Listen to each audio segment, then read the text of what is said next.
I was born in Houston, Texas, but grew up in Missouri, Kansas City, and then later St. Louis. Went to school at the University of Missouri, Columbia School of Journalism. Graduated in 2000, and then with some college friends moved to Florida with no real plan other than to play music. Got a job with The Observer in one of the papers in Sarasota and spent 12 wonderful years there. We expanded into Plant City after that, so I moved to Plant City to open the paper there. And then a few years later, we got the call that maybe we would want to move again to the Orlando area. And at the time, my wife and I had 2 young children, and we said we can live next door to Disney, it sounded like a perfect idea for us. So that's when we made the transition here, and it was a very good decision for us. We've been very happy here. As far as journalism, I've wanted to be in newspaper since I was about 10 years old. It was during the Gulf War, and I was collecting the front pages of the Kansas City Star, and I just had a stack. Like every day, I would want the front page, and just was fascinated with the way it was chronicling history every single day. And I kept those for years and years and years, and developed an affinity to writing. So that was really the only choice for me as far as a career. And 20 years later, I'm still doing it. Everybody knows you. Tell us a little bit about yourself, though, something maybe people don't know, a little bit about your background and stuff. Sure. I am from Pennsylvania, actually, the northeastern side of PA. And I've been here now 26 years, so I think that makes me a Floridian now. Right. I love it here. When I first moved into Winter Garden and I first started working for the paper, and I'm from a very small town in Pennsylvania. It's called Hop Bottom. So, population of like 100 or something. But when I moved here, I was so amazed by how small town we are, even though we're big. Our community is so tight. And when I first started working for the paper, I was just answering the phones at first, and I would get the phone calls. Could you tell me if the bus has come yet to the bus stop? And, you look out the window. No, it looks like there's still people standing there, whatever. It was just small town. And it was just endearing. And the paper, I think, just totally makes that. And I love my job. I didn't have a dream to work for the paper. I didn't have an affinity for the paper, but I do have an affinity for people. And I love this community. I love that we're all close-knit and everybody cares about everybody else. And I love that part. Yeah, I like what you said, a big, small town. That's got to be the new motto, big, small town. Yeah. That's a good way to describe it. Now, can you tell us a little bit about who your writers are and just a little bit about them and what they specialize in terms of the stories that they write? Sure. Well, we have to start with we call her our secret weapon.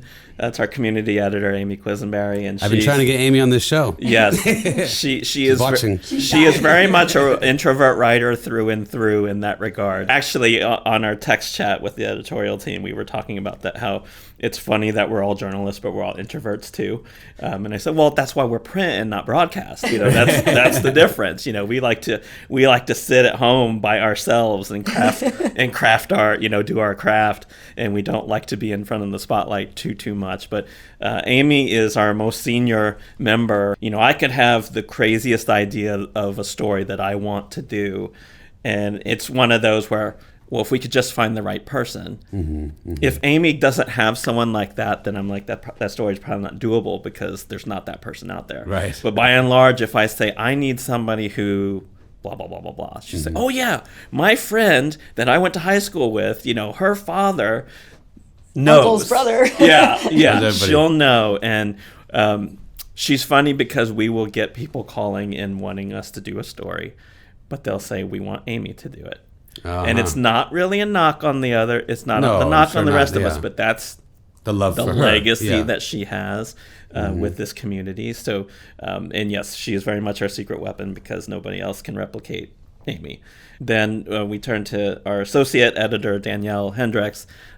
She came to us right out of UCF, fresh journalism graduate. She's been with us, I believe she's going on 4 years now. I want to say 3 or 4 years, and she's pretty much a Jill of all trades. She's got quite a reputation as well. It's coming. There are people who we used to joke because when I came aboard this paper and I would go out and cover something, by and large, people say, "Well, where's Amy?" And Who are you? yeah, who are you? Where's Amy? Amy did this last year. But Danielle has a few places where Amy has gone, and they've said, "Well, where's Danielle?" Yeah, Danielle's great. Danielle did a piece for us. Yeah. Nastia Lukin came to the gym, Gymnastics USA, and she came over. Yeah. She was awesome. Yeah, when Nastia Lukin came here, that's big news for us. Like that's like, wow, this is awesome. That we get to go and shoot photos of her here in Winter Garden. It's awesome for her too. She came to the best city in the country. Yeah, absolutely, absolutely. And then our sports editor is Troy Herring, Alabama graduate. He actually has a graduate degree in community journalism, which is exactly what we do. He had a background. He came to us with more of an expertise in photography, but he wanted to write as well. Our staff, the photographers and the writers, are the same person, generally speaking. So historically, we've hired writers and then giving them a camera and saying, okay, you figure this out, and the photos are bad, and we have to say, okay, well, we're going to teach you, we're going to go and we're going to practice and do Here's a these types of YouTube things. tutorial for you. Yes. That's the new way anyhow, And now, with Troy, it was like his photos are so great, and now we just, we sharpen up the writing, and now we have an awesome award-winning photographer. I think he's won awards for his photography every single year he's been with us. As sports editor for 2 years now, he's won best sports section in the state of Florida for 2 years in a row. So he's undefeated. And again, what I think is similar in all three of them is that people start to gravitate toward them because of their personality and because of their trustworthiness, and the way they handle their stories, the way that they can help make people feel when they're being interviewed, even after the fact, the customer service aspect that they provide. But really, for them, it's mostly about how they represent us, how they treat the community, how they treat the people that they're around. They see the value of doing a whole front page feature on the Garden Theater reopening. And understand why that's front page news.